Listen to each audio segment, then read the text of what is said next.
So here we have a body in the forward bent position, the position that they would take if they were bending down to the floor, maybe to pick up a piece of paper or to tie up their shoelace.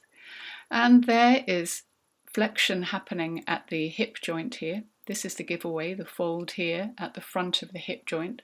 So there will be a lot of movement happening in here.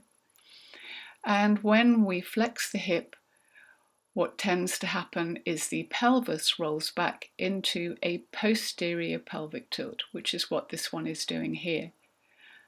And just to orientate yourself, if you were to put your hands on your hips, then what you would be doing is putting your hands on this part of the body, which is the top of the large hip or pelvic bones.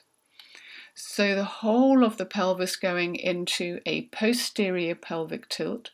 This is opening out the joint between the sacrum and the lumbar spine here, the base of the lumbar spine. And so the whole of the lumbar spine is being taken into the opposite movement to the natural backward facing curve, the lordosis. So we have the spine, the low back part of the spine in flexion here.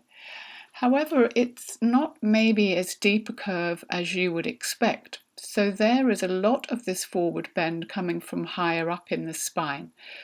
We're coming up into the thoracic part of the spine now, so fairly flat through here. I'm just going to dart over here at the moment. You can see the wing of the shoulder blade, and if we follow this across, this will take us to about the 7th thoracic vertebrae, and you can see that this is at the apex of quite a steep curve here.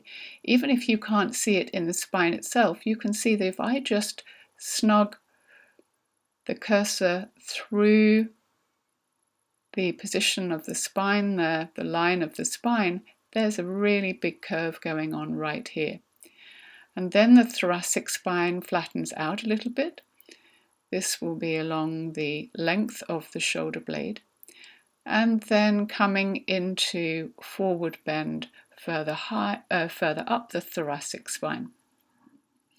So the flexion that is happening on the length of this spine to take this person into a forward bend is not happening smoothly throughout all the vertebrae, but there are definite areas where there is more movement and areas where there are less movement. And that's the purpose to show you there. Very cool.